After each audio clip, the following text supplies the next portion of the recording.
If you've ever seen this man, you may be cursed. So around 2009, a man by the name of Jacob Fairchild was doing a human experiment in an old insane asylum. The experiment was to see if the subjects could stay awake for an entire month playing a computer game that he designed. But the people that were doing this experiment were not heard from afterwards.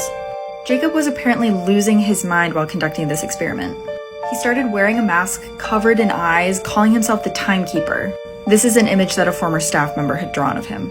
Eventually, legend has it, he went so crazy he locked everyone inside the facility and burned it down, killing everyone, including himself. But as the place was burning down, he threw himself over a computer server that had the game on it, and it was the only thing not damaged by the fire. Recently, it's been reported that the game Jacob created has been randomly resurfacing on people's computers. To this day, 2 of the teens that reported playing the game have died, 3 have gone missing, and 1 reported seeing this person upon starting the game. And no one who has ever played the game has won. This was the last photo ever taken on Chelsea McPherson's camera before she went missing. So just outside of Seattle in 2004, high school junior Chelsea McPherson's teachers noticed something was wrong with her. For one, it appeared like she just entirely stopped sleeping. She apparently mentioned to a friend that every time she fell asleep, she said that she saw the image of a clown that she referred to as Mr. Bubbles. Her English teacher also reported that she was constantly looking outside of the classroom window as if something was out there watching her. Police evidence gathered after her disappearance showed that her notebooks were full of sketches like this with what police now believe to be Mr. Bubbles. October 4th, 2004 was the last night anyone saw Chelsea. The last text sent from her phone was to her friend saying, "I'm tired of being afraid." And now, there's something scary about this photo. Once you see it, you won't be able to unsee it. So this is a bunch of linen workers in Ireland around the year 1900. And everything looks normal until you realize that there's a hand not attached to a person crawling over the shoulder of this woman. Let me know in the comments if you saw it right away. So more and more sightings of the Smiling Man have been reported recently. For those who don't know, the Smiling Man is a very tall, odd-looking man who wears this creepy grin and is often caught trying to steal children, as was the case with a young girl named Linda. Years ago, Linda lived in West Virginia, and one night she awoke to strange sounds in her bedroom. She rolled over to go back to sleep, but what she saw in her hallway was a tall, dark, shadowy figure. Linda closed her eyes in fear, and when she reopened them, he was standing right above her. She screamed and he disappeared, but recently there's been more reports of sightings.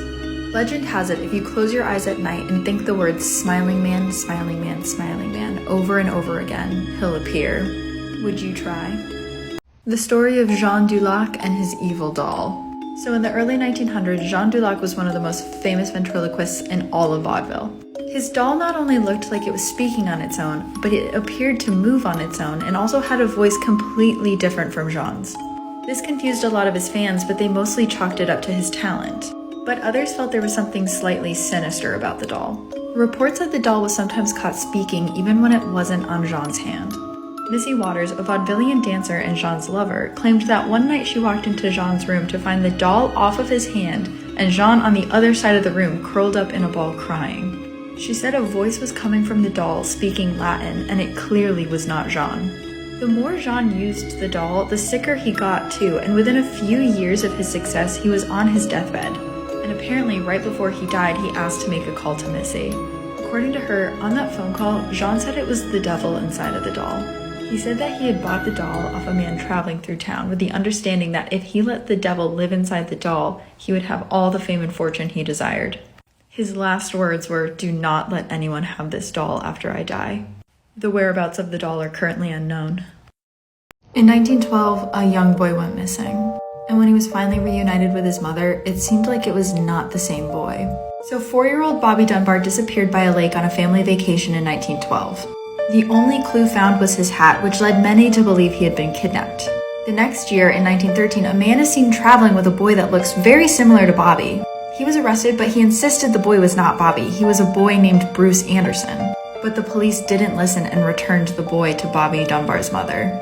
At first, the mother is not convinced the boy is Bobby Dunbar, but she claims that the boy has similar birthmarks to Bobby, so it must be the same child. But when she sends him to play with the neighborhood kids, they don't recognize Bobby either. The boy lived with the Dunbars for the rest of his life, went on to have a family of his own, and passed away in 1966. And almost 100 years after this took place, Bobby Dunbar's granddaughters insisted a DNA test be done. And it proved what they feared to be true. The boy was Bruce Anderson. He shared no DNA with the Dunbar family. It turns out part of the reason he was not reunited with his real mother was there was a rumor that Bruce Anderson's mother was a prostitute and was not viewed favorably by the police. For more creepy history, make sure you're following along. You'll never look at a mall Santa the same way after hearing this story. So this photo was taken around 1920 in a Christmas fair happening outside of Boston. The young child in this photo is Alberta Porter, the daughter of Robert Porter, who was supposed to be Boston's next mayor. Apparently, this Santa had set up around the corner from the rest of the fair and was not visible from the rest of the fair. Robert and his daughter actually didn't even see the Santa until they were walking home. The line to see Santa inside of the fair was way too long, so when Alberta saw this Santa, she started crying and begging her dad to take a photo with him. So this photo was taken, and afterwards, the Santa asked if Alberta wanted to go on a short ride on the donkey. And she starts crying and begging her father again, so he agrees. But Alberta never returned. An hour went by and Santa still hadn't brought her back. Robert ran into the fair to ask an employee how long the donkey rides typically last, but the employee seemed really confused. There was no Santa with donkey rides at this fair. The employee pointed to the Santa who had a long line of children out in front of him and said that was the only Santa at the fair. Alberta was never found, and Robert actually dropped out of politics to spend his entire life and savings on finding her and the man who took her, and never did. This is why I can't do Ring cameras. So this photo was taken at 3 a.m. on a Ring camera just outside of Spokane, Washington on March 17th, 2017. Which, as if that's not scary enough, the same man was seen photographed on 13 other Ring cameras in the area, all at 3 a.m. At first, police believed it was an attack orchestrated by a group of people, but a closer look made them realize it was the same man. One witness claimed she was awoken at 3 a.m. to what sounded like a baby crying, and that's when she got the alert that something was seen on her Ring camera. She also claimed that since this happened, she's felt like someone's been watching her. This man was never found by police, but a user on Reddit based in Chicago recently posted that she also saw something weird on her Ring camera. She said her and her neighbors all got an alert at 3 in the morning that someone wearing a mask was seen at their door. So Texas schools are starting to send parents DNA kits so that they'll be able to identify their children's bodies in emergencies. And parents are very understandably frustrated with this. For one, it kind of feels like a slap in the face after Uvalde, where nothing much was done to prevent a tragedy like that happening again. And instead of taking steps to prevent that from happening again, they're basically saying, hey, here's an ID kit so you can constantly worry about this happening to your child. Which also, a side note, but fingerprinting every child in Texas doesn't feel very individual freedom of them. Parents are also worried that this is going to bring up triggering conversations for their very young children. Mommy, why are you fingerprinting me? Well, baby, if you go to school and get blown to bits by a military-grade weapon, Mommy won't be able to see your face so good. But this way, if I'm able to recover part of your finger, I'll be able to know it's you. Oh, okay. This idea was actually cooked up in 2021 before the Uvalde tragedy, but the fact that this is a response at all is apocalyptic. You know how they say that kids can see ghosts that adults can't see? I think this video proves it. So look at this little girl. She's talking to someone who's off screen, but watch what happens. It seems like an invisible force tries to take that toy from her, and then watch again. She's still talking to something.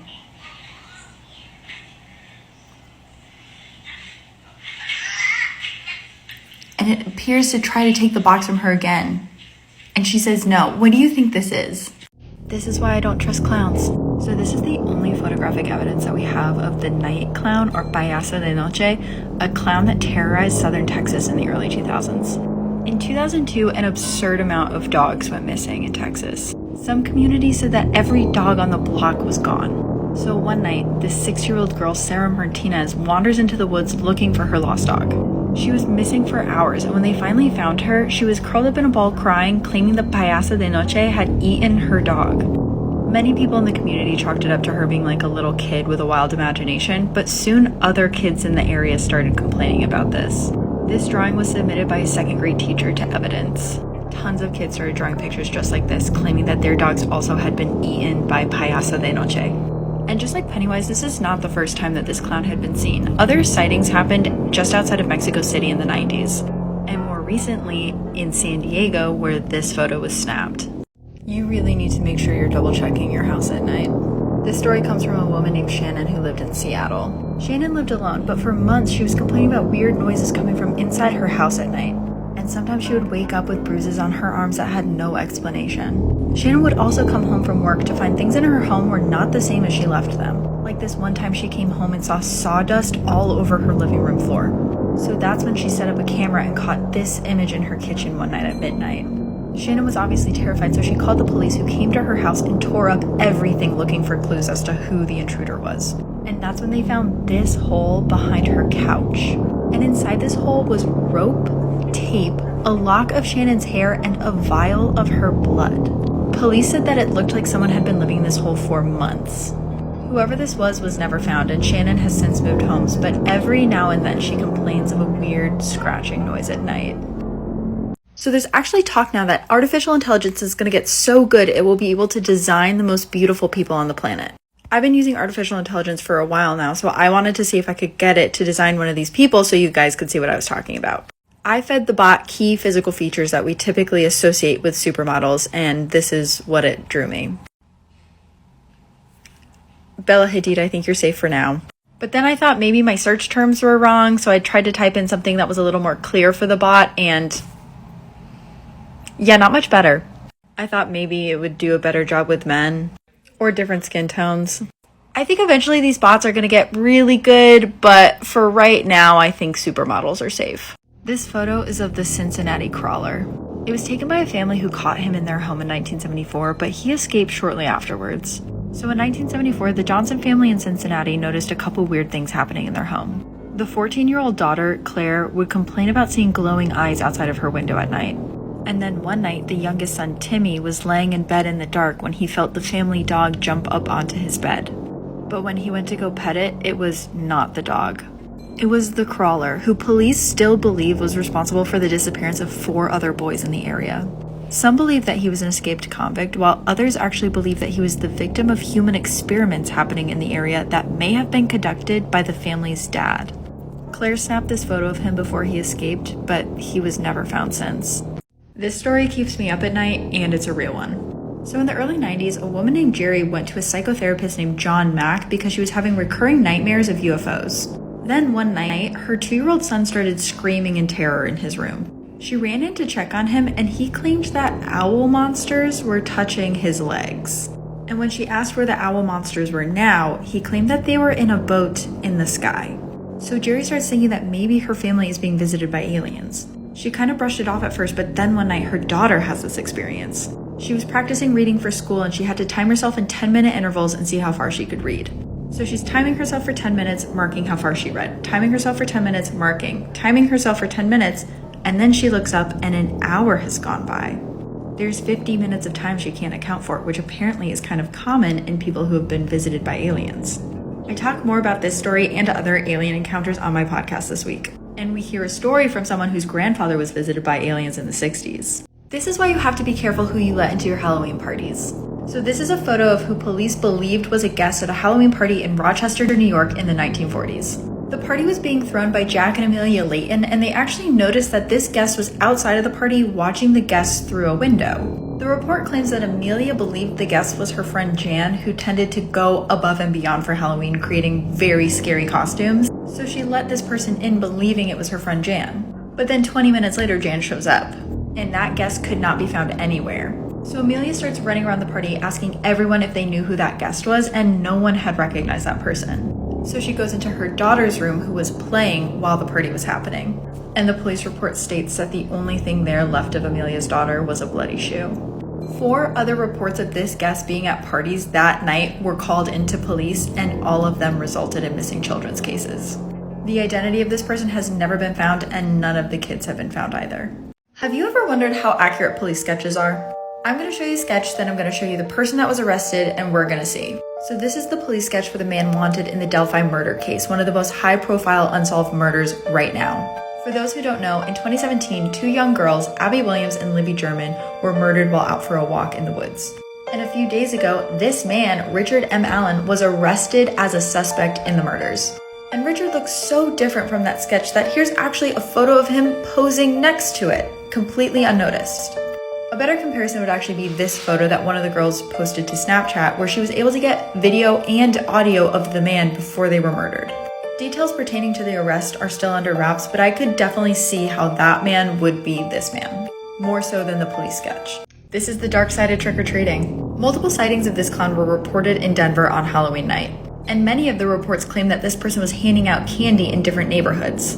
Now, most adults didn't let their kids get anywhere near the clown, but a few unsupervised children grabbed candy from him. Candy that was collected as evidence showed disturbing images and satanic verses on the wrappers. A few of the children that ate the candy were actually monitored in a hospital overnight and deemed okay by doctors, but a few of them have now reported an inability to sleep. And one 10-year-old boy has reported an overwhelming desire to go find this clown, who he told his parents lives in the woods behind the school. Police are now looking for any other information the Denver community might have on this person.